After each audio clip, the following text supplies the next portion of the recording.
witch, a hearth witch, a general lover of DIY beauty and shimmying my way out of the global supply chain when and wherever I can. And today I'm going to share with you my magical recipe and process for foraging and crafting your own rosehip infused oil, which you can use to nourish your body, skin, your face, your hair. And honestly, this oil, which I now use as my only moisturizer, is so luxurious and magical that you're gonna feel like a fairy prince, princess, fairy royalty when you put it on. And I am so excited to share it with you. So let's jump into it.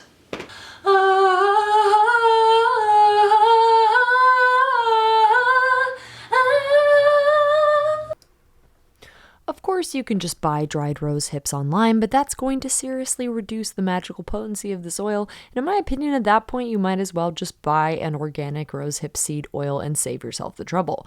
I want to quickly point out that the rosehip seed oil you can find in the beauty or health section at a local organic grocery store is different than the rosehip oil I'm sharing here. Rosehip seed oil, which is also awesome. I used it for many years on my eczema-prone skin before I learned how to make my own oils, but it's made by machine pressing the oil out of the rosehip seeds. You can't DIY it without the machines, and the rosehip oil we're making today comes from using the whole fruit, not just the seeds, which in my opinion has more magical potency, even if it's not as concentrated in the vitamins. Chances are roses are growing near you right now.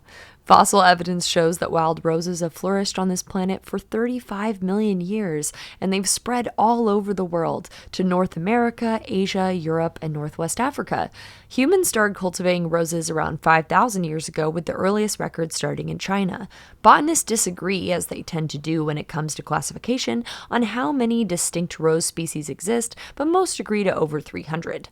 The good news is, all rose species, both wild and cultivated, are edible and medicinal, and there's not any poisonous or toxic lookalike plants, so roses are a relatively safe and easy beginner plant to forage. Even without the iconic 5-petal blooms or juicy red hips, you can ID roses by their compound alternate leaves, oval shape with serrated edges, and classic thorny branches. Although technically they are prickles, not thorns, but that's something you can look up on your own.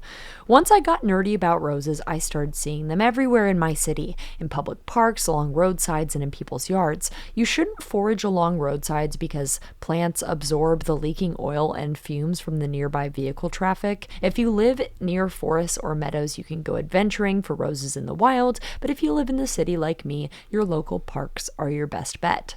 Luckily, Seattle has many accessible public nature spaces maintained with the principles of regeneration and permaculture, so they don't spray the herbicides that poison the groundwater and the plants.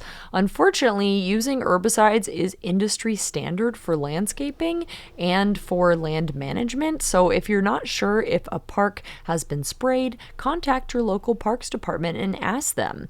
Herbicide is matricide. These lazy poison protocols enact violence on the whole web of life, including humans, and if we don't speak up, business as usual continues on its nihilistic, destructive course. Moving on from that dark tangent, when you find roses in a poison-free environment, the best time to harvest the hips is after the first frost. You can keep harvesting them from the frost or cold snap date for as long as they look plump and ripe and juicy. Where I live, it doesn't get that cold in the winter, so I can find rose hips from October all the way into February, but it's going to be a narrower window if you live somewhere with snow.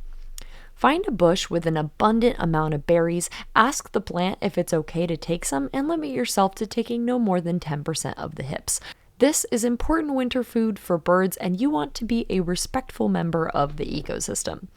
You can make rosehip oil from fresh or dried hips, but fresh hips, while they have more vitamin content, are more likely to make the oil go rancid, and since I'm using an expensive imported oil to infuse this with, that wasn't worth the risk for me. I would recommend, if you've never made this before, or if you're investing money in the oil, to simply dry the hips first.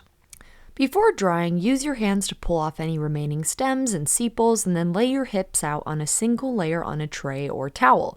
Roll them around with your hands so their surface area is exposed to air every time you walk past them for about a week or however long it takes for them to harden and lose all their moisture. Next, you're going to pick an oil to infuse these rose hips with. I recommend you use an oil that you already know agrees with your skin. Everyone is different, and that could be hemp seed, almond, jojoba, argan, shea nut, coconut, vegetable-based vitamin E oil, or even just some organic olive oil. I've made infused hair, skin, face oils in the past with $10 bottles of organic olive oil from grocery outlet, such as this calendula oil here that I'm still using, and it works great. I wanted to splurge a little, so I got some argan and jojoba oil from Mountain Rose Herbs and used about 2/3 jojoba and 1/3 argan. Jojoba oil is very similar to our own sebum, the oil we naturally produce to protect and nourish the skin and scalp, and argan contains antioxidants and fatty acids that help reduce inflammation and keep hair and skin cells strong. So this is the blend that I came up with as the best support for my very sensitive eczema-prone skin. I would prefer to use a locally grown sunflower oil, which is the only cosmetic oil I know of that can be grown in my region, the Pacific Northwest, but I can't find anyone who makes it, so if you have a tip on that, please let me know in the comments. I have a feeling I'm just gonna have to grow enough sunflowers to do it myself. Now you're gonna fill a jar, whatever size you choose, depending on how much oil you have, how much rose hips you foraged. You're going to fill that jar about halfway to 2/3 of the way full with rose hips and then pour your oil over it until the jar is full. You then store that in a dark, cool, or room temperature place for a month. I highly recommend both dating the jar and putting a reminder in your calendar so you don't forget. If you want to make this extra magical, you can start the infusion on the new moon or the full moon and finish making the oil the following new moon or full moon as well. When your oil is finished, you simply strain out the rose hips with a kitchen mesh strainer or a cheesecloth and transfer your luxurious infused oil to smaller containers of your choice. It's extremely potent, so I like using a dropper I recycled from another product to make sure I don't waste or spill any of it. And now you have your magical rosehip oil. You are free to dramatically take it outside at sunrise for your first application like I did, or just put it on in the bathroom like a normal person. I now use this as my only moisturizer for my face, and my only regret is that I don't think I made enough of this to last me a full year. I'll make an update on how long I can stretch out these 2 little jars, but next year I'm definitely making more for myself and more to give as luxurious little herbal gifts as well.